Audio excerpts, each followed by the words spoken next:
Hello, नमस्कार. मी प्रियंका वीर खामकर. मग आता 15 ऑगस्ट येतोय जवळ. काय तयारी केली तुम्ही? मग तिरंगा वगैरे घेतला असेल ना? तिरंग्याचे कपडे ऑफिसमध्ये घालून जायचं. आणि रील स्टार लोकांना तर काय एक नवीन कंटेंट.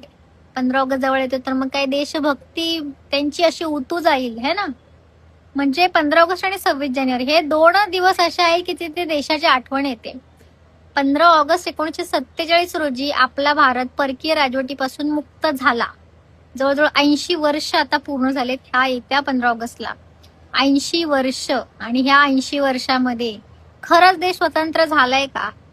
देशातली एकही मुलगी सुरक्षित नाहीये. त्याच्यामुळे मला असं वाटतंय की काय आपण स्वतंत्रता दिन साजरा करायचा, कुणासाठी करायचा, जिथे मुलींना इतकं भयानक परिस्थितीमध्ये आता वातावरण झालेलं आहे की एकही मुलगी घरातून बाहेर पडताना 100 वेळा विचार करते.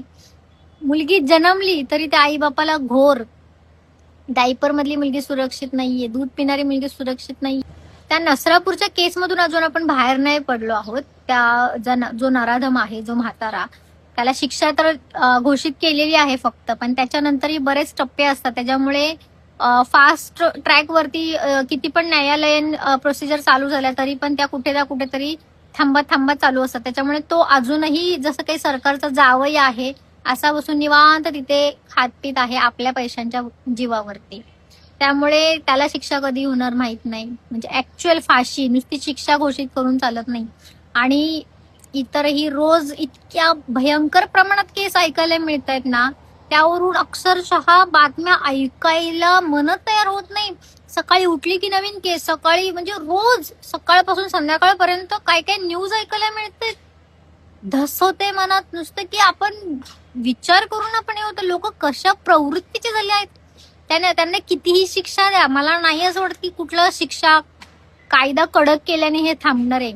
हे फक्त आपल्या घरातल्या संस्कारावरच अवलंबून आहे, विचारांवर अवलंबून आहे. आपल्या घरातल्या मुली कशा आपण जगतोय, त्यांना जी जाणीव आहे त्याच्यातूनच चांगला विचार करण्याची वृत्ती माणसांमध्ये निर्माण होणार आहे. कारण इतकं प्रकरण हाताबाहेर चाललं आहे आणि ह्याच्यामध्ये 15 ऑगस्ट काय सेलिब्रेट करायचा, मला ह्या वर्षी अजिबात असं वाटतंय की 15 ऑगस्ट सेलिब्रेट करण्यासाठी आपला देश अजिबात कपॅबल नाहीये. आणि मुलगी ही आपली असो किंवा दुसऱ्यांची, शेजारच्याची, सगळ्या जे नागरिक आहेत त्या सगळ्या नागरिकांची ती एक जिम्मेदारी आहे, जबाबदारी आहे.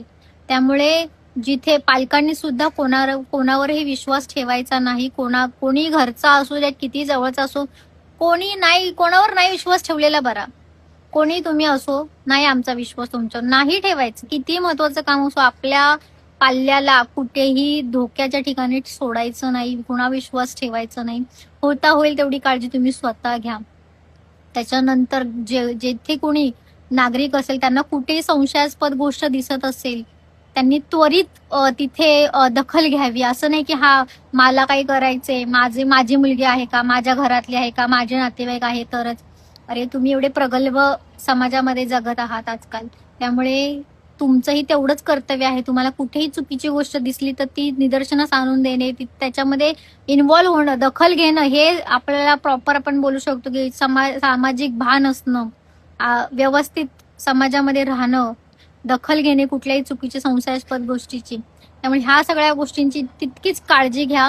आणि प्रत्येक मुलीला चांगले व्यवस्थित सुरक्षितता देणं हे आपल्या सगळ्या भारतीय नागरिकांचं कर्तव्य आहे. आणि जेव्हा मुलगी सुरक्षित होईल तेव्हाच मी म्हणेल खऱ्या अर्थाने 15 ऑगस्ट हा दिवस साजरा झाला पाहिजे. तोपर्यंत 15 ऑगस्ट वगैरे काही नाहीये. आणि हे रील्स हे झेंडे बिंडे दाखवून काहीही शो ऑफगिरी करू नका. आपण एका मुलीला सुरक्षितता देऊ शकतो का, हे प्रत्येकाने ठरवा, प्रत्येकाने विचार करा ह्यावर, आणि मगच 15 ऑगस्ट आपण सेलिब्रेट करूया. तोपर्यंत नाही.